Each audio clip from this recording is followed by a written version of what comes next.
with a question from me, and then we'll go online. Obviously, congratulations. Just talk us through the match and obviously the difficulty of having to play Dan in the first round. Yeah, well, it was never easy. Having to play the only other Brit in the draw, and I'm good friends with Dan, and yeah, I've obviously played him a bunch in a couple of the Battle of the Brits tournaments over in London, so we play each other a lot. We both know each other's games well, so it was not easy. I was very nervous before the match, and obviously he had done well last week and got the title, so knew he was going to be playing well, so I was ready for that. But yeah, it was not easy, but managed to sneak over the line, so I was pretty happy with it. Okay, we'll move to questions online. Simon with the Telegraph, if you'd like to get us started. Hi Cam, well played. You had got a couple of wins against Dan though, hadn't you, at the NTC? I mean, that must have given you a sense that maybe you could replicate that kind of approach. Yeah, for sure. I mean, I practiced with him a lot. Played 4 or 5 times in those Battle of the Brits tournaments, and yeah, we both know each other's game very well. But I think it was a little bit different, kind of leading into this one, first round of a Grand Slam, and especially in Australia, he plays very well, and he was coming off a good week, so.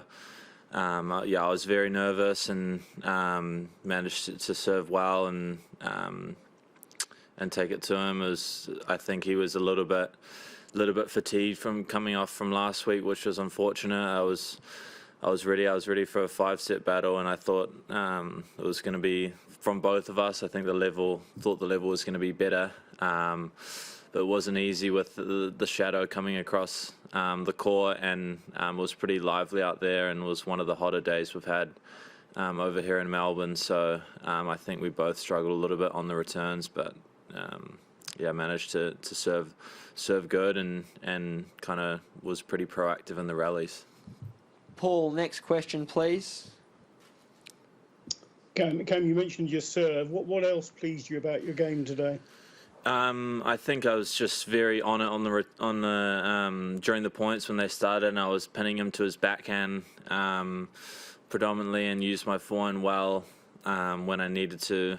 And then actually in the 4th set, I managed to find my forehand return and return great when the sun went down, and became a little bit easier. But so yeah, I managed to let go a little bit and play free, and played my best tennis. And in the 4th, I think his was, all the tennis in general, the level was the highest in the 4th. So yeah, it was a tough match.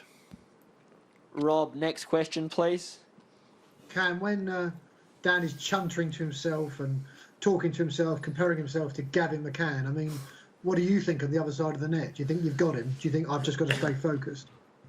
I mean, not really. I know Evo's always there. He's always going to be competing for every point. So I didn't even hear him do that, but or say that. But it's never easy, and I know that he's always going to be kind of be there in the next point and the next point. So I think, regardless of what he says, he's always going to be competing very, very well, and he's such a talented guy. So. He was probably making some good comments, I guess. George, next question, please. Hi, Cam. How important was it for you to kind of avoid that 5th set today, just for keeping fresh for the tournament? And generally, how important is it now for you to start following these matches up? Because on paper, it looks like quite a winnable second round.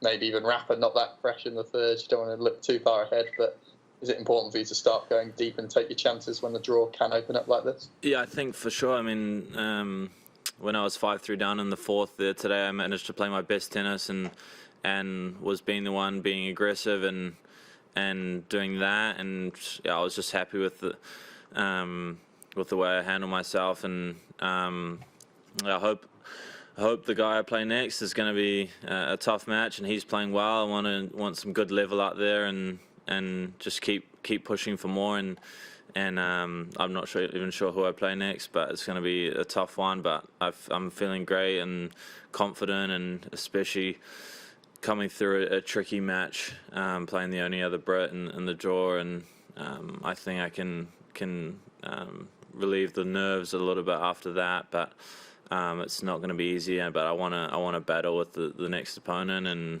I'm looking forward to it. I'm feeling really good and I'm fresh. Paul, back to you.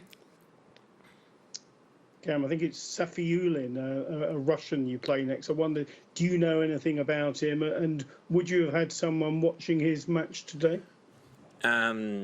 Yeah, so I know him. He's a couple of years younger than me, and he was always a very good junior, and he's a real talented guy. But I'm going to take it to him, and my coach actually went after my match and went and watched that match. So he was scouting a little bit, but I've seen him. He was in St. Petersburg end of last year, and he's got a big game and hits the ball huge. So I'll be ready for that, and just looking forward to that one, and just gonna enjoy the win tonight, and then get ready for that on Wednesday. I think I play and the Jamie in the Dubs tomorrow, so we're looking forward to that one as well. Rob, next question, please. Cam, are your family over from New Zealand? Have they come to Melbourne, and do you have plans to go and see them perhaps after the Aussie Open?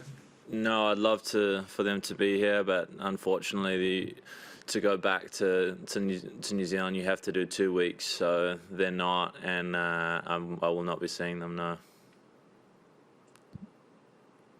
Cam, thanks for your time. That concludes our press conference. Thanks, guys. Take it easy.